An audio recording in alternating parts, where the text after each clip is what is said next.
I'm just going to go ahead and call up Dennis Jones. He's got a series of announcements to make. Mr. Jones, let's see. Good morning, everybody. Right now, the latest count from Georgia Power is 85,000 customers roughly without power, so they are making a tremendous amount of improvements throughout the community. And we will have them at the afternoon press conference, and you'll be able to address any questions, or they'll be able to address any questions that you have regarding their outstanding power outages and also what their plan of action is for the next day. Safety is still very important. We've reiterated over the last several press conferences that we want you to remain safe. Stay away from down power lines. Stay away from trees that you're not actually working on to manage debris. Stay away from flooded roads or flooded areas. You don't know what that actually is entailed underneath that water. So there could be a pothole there. There could be an electric line that's on the other end of that water source. So just make sure that you keep safe. Don't let your children play in water. And if you see a flooded area, please don't drive through it. A few other things to mention. Debris contractors are starting to come into the area today. Some of them arrived last night. So you'll see a lot of activity around the community managing debris. Please give them plenty of space to work. Allow them to do their job. Please keep a distance away from them so that they can adequately and safely cut trees up and be able to manage that debris and get it out of the roadway. We also have several damage assessment teams that are arriving today and some other municipal teams that you'll see throughout the community. All of the municipalities will be doing damage assessments. Some of them will be finishing up their damage assessments today. All that information is provided back to the Emergency Operations Center, and then it's provided to the state through a coordinated effort. We've also got the Federal Emergency Management Agency, or FEMA. Their damage assessment teams will also be in the area today, and they'll be conducting damage assessment based on individual assistance. Now what that means is they're coming in, they're looking through the area to determine if you as a homeowner can qualify for federal assistance. That is not available at the present time. The declaration that we have is for the emergency work and the debris cleanup. So what FEMA's doing here today is they're looking to see if we can qualify for public assistance and individual assistance. That'll take several days for them to do that, to evaluate the damage, but hopefully we can get a resolution from FEMA over the next several days, and we'll be able to determine if we can get that federal declaration for individual assistance. Until that time, there's no federal money available for any structural repair, any homes, loss of perishable items. All of that will come later. So what they're here to do today is to see if we qualify for the individual assistance component of a federal disaster declaration. As I mentioned, Georgia Power will be with us this afternoon at the 4:30, I believe, press conference. It'll be out at Chatham Parkway, and they'll be able to address any questions you have regarding prolonged power outages. Thank you. Dennis, can you just reiterate how many people are still without power right now? Right now, latest count is roughly 85,000. It's a little over 85, like 85,153 or something like that, but roughly 85,000. Okay, so they made some progress. Absolutely, they're making very good progress. I'd like to now call up David Donnelly. He's our Emergency Management Director. Good morning, everyone. Much in line with what Dennis has said, we are starting our damage assessment process this morning. Our teams came in, got briefed. They're going out looking at not only city facilities, but residences as well. We'll be feeding that information to the county to be part of that federal declaration process so we can get the county declared for further assistance. Debris management contractors are here as well. They're in a meeting right now as I speak. We have 25 crews available to us that will be coming in hopefully over today and tomorrow to start working on picking up the debris within the city limits. And everything we do will be in coordination and cooperation with the county, the state, and the federal government. So I just ask people to be patient. Again, Georgia Power is making great progress, but all these folks, the power folks, damage assessment, debris, need some space, need some room, and need some time to work. So please be patient with them, and thank you very much. Great. Thank you, David. Mayor DeLoach, say Sure. Good morning. I got one thing I want to read from Jason Butemer. He wanted from Tybee Island. He wanted something read. He hadn't had time to be here and asked me to read this for him. He said, Tybee's sewer system is fully operational. Our water system is fully operational, as it has been for all along. Power is restored to portions of the island, but please be advised that there are downed power lines in large areas. Be careful. We made it through the storm with no fatalities. However, other communities that were hit by hurricanes like this experienced more fatalities after the storm than during the storm. Please exercise extreme caution if you see a downed utility line, as it may be a live wire. The trash services are commenced operations this morning. Only the residents and non-resident property owners are allowed on the island at this time. We will advise when we are opening the island and the unincorporated county areas east of Lazaretto Creek Bridge to employees of our businesses. So that's from Jason. A few people I want to recognize at this time that we haven't recognized and want to make sure we touch base about. Everybody that's been involved in this task that we have taken on all had to eat. Well, when you get to work in a large group of people, no matter how much you plan, sometimes you come short or you might not have enough here, enough there, but we had a great response from the Georgia Restaurant Association. We also had a great response from the Tourism Leadership Council. And there was some specific people, and you know, I like to eat everybody's food, but there's some specific people that stepped up. For instance, Chicken Salad Chick got up this morning, made 300 pounds of chicken salad. Now, you know, I wouldn't want to be doing that early in the morning, but they did. They got up and did that. Domino's Pizza, and everybody with the tourism industry just been great. I do want to make an announcement that the other group, the food trucks, the first day, Food Truck Association, they theoretically had a big event they were going to have here, and something got in the way of it called a storm. And so they said, well, that being the case, we got all this food, let's make sure we give it to all the first responders. So that was a big deal and a big help for our community. We're trying to develop a meeting with the neighborhood association presidents. We were looking for hopefully doing that Wednesday evening at 6 o'clock.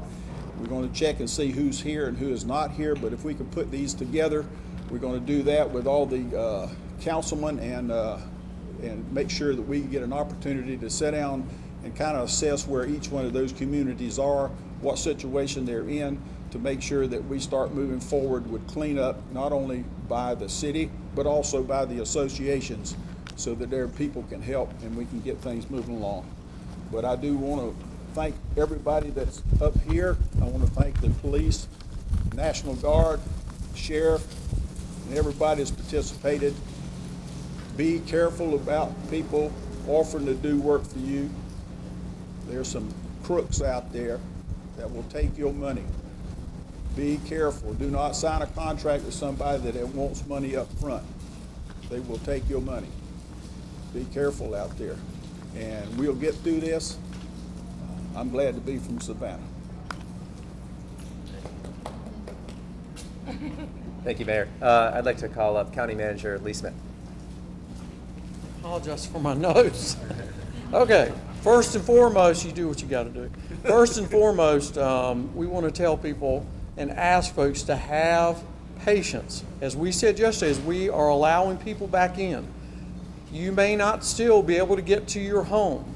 There may not be grocery stores open in your area. You're going to have to be patient. This is a long process, not days. This is weeks or months of cleanup.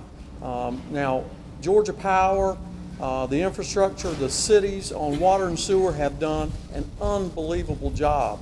So please be patient, and we want to thank them. The next is looking at insurance. You need to contact your insurance carrier now, because they will be sending in the state farms, the farm bureaus, all these companies will send task force in to come look at your homes and your property. Call them now. First, do your own assessment if you can get to your home, and call your insurance carrier as soon as you can and start reporting. Don't wait, because they will get you first come, first serve. Inspections. As the mayor said, there are crooks out there, and we already have word of people that are asking for money up front. Don't pay them. We've set up on Varnado Drive at Public Works. We have set up an inspections permitting group and office, and if you will call as contractors 657-0554, that's 657-0554, you can go there and get your permits. If you also, for citizens, if you have phone capability, you can call there and verify if they have a permit, 657-0554. That's important. In Varnado Drive, if you go down Montgomery Crossroads across from Walmart and Sam's, you will get to that stoplight and make a left. Go about a quarter mile and it will be on your right. That office is there. Last thing is CAT. We're trying to get CAT on regular routes. You may see them driving around today, but they are doing specialty pickups only today as we need them to. But regular routes will be restored when we get all the debris cleared, okay? So that includes buses and some of what I call the short buses or cutaway vans. So please be patient on that. But if you see buses, they're not making regular stops. It's going to depend on debris removal. Again, from Chairman Al Scott and the Board of Commissioners are asking for patience, for calm. Things are getting open, but it's going to be slow. So anyway, thank you. Thanks, Lee. We've received a number of inquiries from the media about public safety, and I'd like to call up Chief Lumpkin to address that very quickly. Thank you. Good morning. We want to reiterate that please call 311 for issues that are non-emergency. Let's not overload the 911 system. We have a lot of people back into our community now. The 911 system has to be able to function properly.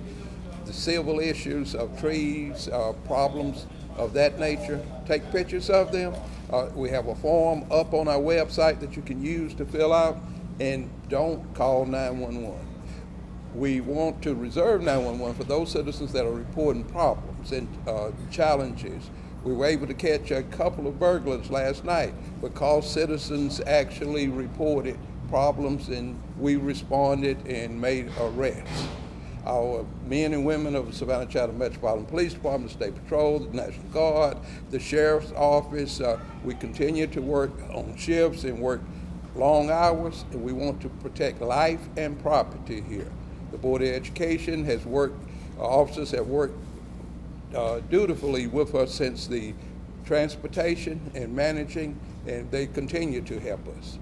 Thank you. Be safe out there. Be thoughtful, reasonable, and prudent in your actions. Chief, can you just clarify if you know how many deaths have happened that are hurricane related? There have been some. There's one death that occurred. Unfortunately, a tree crashed. Is that the Isle of Hope Yes. incident? Yes. Okay. Are you aware of any others that have at least been reported? You're not aware of anything else that's officially related to the hurricane? No, I'm not. Thank you. One group I forgot to thank is the folks that are out here with the cameras. Thank y'all so much for getting this information out. We could have not done what we've done. We could have not informed people like they've been informed if we did not have a great reporting group that's here. Just wanted to thank y'all. I know y'all don't get noticed, but I wanted you to know that. We also want to mention real quick, and I appreciate Carol Bell reminding me of this, we have had, I cannot thank the public enough. We asked for volunteers yesterday. We had over 2,000 calls of volunteers just from Chatham County, and then a few from the outside, and we're getting those now. So what we're asking you to do now is, if you want to volunteer, hold off until, that's a great thing, great problem to have. Hold off until we send out the next call, because we're now filtering through those. We need several hundred today over the next few weeks. So just hold off on those. When we send the next press release out and say all points bulletin need volunteers, start calling again. We'll get the information out. Thank you. Oh yeah, whoa. Hey, one thing that they just hit me with, Comcast is open for business over on Commerce Drive. A lot of people are calling wondering about when that's going to be hooked up and all. They're bringing in additional help to try to get all this back up online and moving forward. So just want to inform you that they are aware of the issue and they are making attempts to make sure we get our Comcast back up also. Great. Thanks. So from the city of Savannah's perspective, we are hoping to restore full services on Wednesday. That's the hope, is to pretend this was all a bad dream starting Wednesday. But that is obviously subject to change. Right now, we are full on in recovery. I did want to call up John Sawyer, who heads up our Public Works and Water Resources Bureau.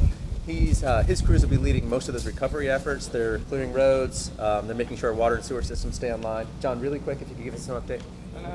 Sorry. Couple of things, like the chief said, please call 311. We've beefed that system up. If it's not a lights or sirens issue, call us. That lets us track it. It's the easiest way for us to make sure that we can get out and get to you.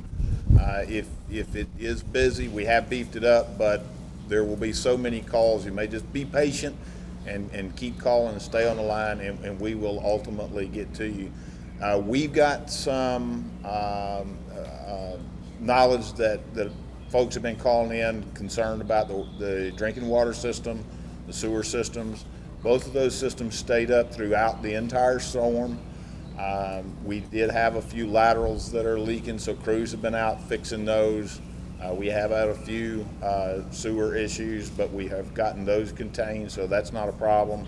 If you have any concern about your drinking water, call 311, and as quick as we can get somebody to your house, if you feel like we need to check it, we will do that. There is one group in particular that I just want to say I can't say enough about. Most people will never know, but the guys who work with stormwater, they stayed throughout the whole storm in the stormwater pump stations. Most people don't even know what they are, but they rode the whole storm through those pump stations and kept those running. They pumped well over 1 billion gallons just Saturday. Had they not been here, the flooding that we had would have been a whole lot worse. The guys who run the wastewater plants and the water plants, they stayed through the whole storm and kept those facilities running. And there's no way to thank them enough for what they've done. John, we know with the large trees down, understandably, you've had some breaks on the city lines, et cetera. Do you have any sense of, how many homes or how many people don't have water? We were out yesterday with your water people, and in some of the neighborhoods there's no water in the city system, just breaks. You've had your cap. Any sense about that and how you get that fixed? We have very, very few areas. There are no large areas without water. They would be very isolated. Great. And the guys have already been out fixing the leaks. As long as it doesn't go completely away, you may have a little bit of low pressure, but the systems are up. We don't have any major areas out. That would be within the city of Savannah, correct? The city of Savannah serves the city of Savannah proper. We also serve the majority of the unincorporated county, and we have wholesale interconnections with all of the other municipalities with the exception of Tybee. So they should call 311 though, because we have social media, we have people with no water. If they have no water, they call 311. Now, it may not be our system. Please understand, there are a lot of private systems and other things, but if it's the city system, absolutely, we'll get somebody right out to it. Got it. Chief wanted to make sure we emphasize, we have a lot of lights, red lights, in major locations that are out. We have to just take your time, go to those, and just stop and be polite and get through the intersection. But there's a lot of those. We, especially running early this morning, out. People were literally running through the lights. They weren't stopping. There's going to be some serious accidents if we're not careful. So we need for the folks to take their time until we get these systems back up and running, because there's going to be a major accident if we don't take our time. Thank y'all. Thank you, everybody. So again, we heard from Mr. Sawyer. He's responsible for clearing the roads and getting systems going. We're moving into, again, debris removal phase and recovery. And really quick, with some very specific instructions on how to handle debris, I'd like to call up Gene PREVATT. Thank you. Good morning, everyone. We're trying very quickly to restore services as soon as possible. With regard to the debris removal, we have mentioned earlier, we have approximately 25 crews that will be coming in to augment the street clearance process, which will move things along quicker. We've got 50 crews online to start with debris removal.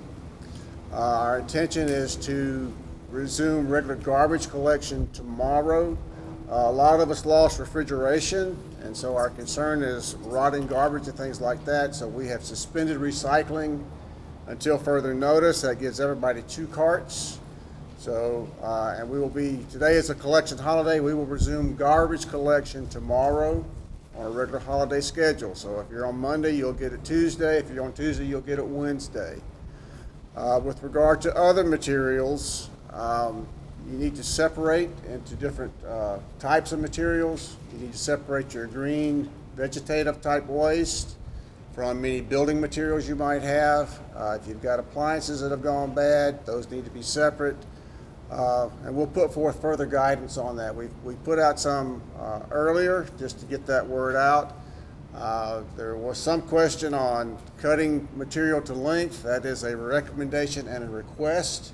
If you can cut it to a smaller length, it loads easier, we can put more per truck and it just moves faster. So that's just a request for cooperation rather than thinking of your own convenience.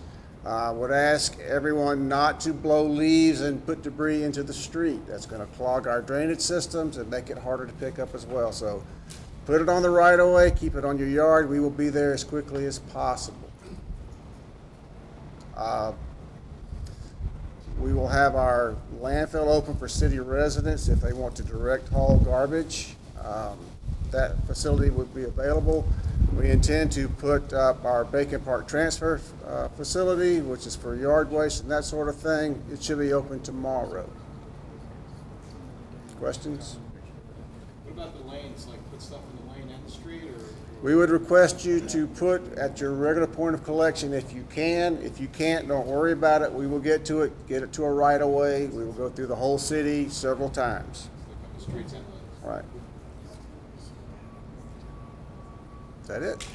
Thank you. Thank you, Gene. And again, Gene is our Sanitation Bureau Chief. Just want to clarify that he's speaking about City of Savannah sanitation services. That does not, he's not talking about county services out there. You know, the conditions are they're very bad out there in Wilmington Island and the islands to the east. We don't have a timeline for resuming those services at this point. So just to clarify, that's just for the City of Savannah. Are there any other questions? Can somebody clarify a little bit more about FEMA, when they're coming? Repeat that question for the audience, please. Okay. Just clarify some of the stuff you talked about FEMA. When are they coming, and what should people, will people see them? Should they approach them? What's going on with that? The question was, what is FEMA's role? When will they be here? What can citizens expect? FEMA will be here at 1 o'clock today. There'll be a team of FEMA disaster assistance employees coming in to evaluate our community to see if we qualify for individual assistance as far as a disaster declaration goes. What individual assistance means is if there is enough damage in our community that qualifies and meets a certain threshold for the federal government, they will provide funding for the general citizenry to restore and repair their home and some of the losses from their particular property. So FEMA will be coming in, they'll be doing overflights. You'll see them on the street. They'll have on jackets with FEMA written on the back and the front. They'll have official credentials with them. They're not here to do interviews, but I'm sure that they will talk to you if you stop and ask them a question or two. But their focus is to evaluate what the image of the community looks like as far as debris and what the damages are to individual properties. So that's their predominant function here this afternoon. They'll be here for the next several days doing that and going from the west side of the county all the way to the east to try and see if we meet that particular threshold. Dennis, did we manage to bring home 200 people last night from Augusta? And what's the plan for the other 2,000 still in Augusta? And second part of the question, for people who now passed 3 days of food and water, who followed instructions, but now we're into day 4, you know, if they need help, where are they going to go? Getting to the Trade Center is very difficult. And this is many populations that may be running out of cash, food. To help us understand that process as we go into Tuesday, Wednesday, Thursday, for those who don't have food or grocery stores don't open. Can you help us with that? Well, that's two questions in one, so let me It is. address the first one first. It is. The first one about the evacuees and how we're handling the sheltering of those evacuees. We did bring a very small contingent of evacuees back last night. They arrived at the Trade Center. We have them sheltered there. It's a little less than 300 people. We are providing them essential services at that shelter location. Our intent is to bring back the remaining evacuees today. That is our focus, is to bring everybody back today. We are establishing shelter locations throughout the community. The Trade Center only holds 600 people. So we are identifying other shelter sites throughout the community. We're working with CAT and the Board of Education for transportation resources to make sure that we can get those people back, get them back into their community if they choose to do so, and also provide those services for them for as long as we need in order to get the power restored. Once we get power restored, it's really not a water issue much anymore, as John Sawyer mentioned. Once we get power restored, we'll start taking these people back to their communities. They want to get back home. So as soon as we're able to do that, we're going to get them out of a shelter environment and get them back into their homes and their communities. What is the current curfew situation from here on out? The curfew is still in effect. I believe it's still in effect till tomorrow night. Tomorrow night we may evaluate 10 p.m. to 7 a.m. Yeah, 10 p.m. to 7 p.m. It's 7 a.m. 7 a.m. It's been a long week. 10 p.m. to 7 a.m. It's still in effect tonight. It'll be in effect tomorrow night, and then the chairman will reevaluate and talk with the other mayors to see if they want to continue that curfew. Any idea when those buses are expected to arrive back today? There's some that's already en route. We've been looking at other shelter locations, and we can't get everybody back at one time, obviously, because right now we don't have places to put everyone. So we're building shelters, or we're identifying shelter locations throughout the day. As we get a shelter location identified, we start bringing a series of people back so we can accommodate them in that particular shelter. We continue to build another shelter site, and so we go through a progressive process. But our target is to try and get everybody back today. Regarding the food safety issue, I'm not a food safety expert. This afternoon we will have some comments for the press and the general public as to how to handle those perishable items or things that are perishable, whether you can identify whether they should be discarded or how to handle those. Running out of food, they've done their 3 days, Right. into the fourth day, so Right. People are going to start to be hungry, and then that's going to give them an impetus to do other things. Right. So, As I mentioned yesterday, we're working very aggressively with supermarkets to get them back in, and the target there is power, obviously. And as we mentioned, Georgia Power is doing a tremendous effort getting services restored. As soon as we can get the power restored to those supermarkets, they're open for business. but their So food is gone too, so they, so they're bringing in supplies. I mean, we have national chains here, so they're bringing in the supplies, making sure that their supermarkets are stocked. And right now, we don't foresee that it's a significant issue. So again, it's the power that is the predominant qualifier as to whether a supermarket's going to open or not. We already have some that are open in Chatham County. So we're starting to look at progressively moving those power restorations to a priority status for the supermarkets so we can make sure that food, water, and other substantial items are available for the public. grocery stores open besides the public at 12 Oaks. Are you aware of any other grocery? There's some on the west side that are open already. What's that? So it's sporadic. Great. That's great. Thank you. All right. Okay, we're going to wrap this up. To clarify one thing, John Sawyer said he talked about the heroic efforts of our stormwater employees at the pump stations. Our stormwater director just emailed me and said they moved 3.4 billion gallons of water during the height of the storm to move out the 17 inches of rain that fell, 3.4 billion gallons. Again, we're getting reports of great cooperation from our residents out there. The residents around Madison Square, they cleaned out the square yesterday.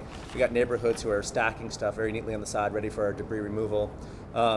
We continue to get just really, really great, a great partnership with the residents out there. And we ask you to continue that. Have patience and do your part out there. Take ownership of your neighborhood. The next news conference is going to be at 4:30. That's over at CEMA headquarters. And thanks again to the media for all of your efforts.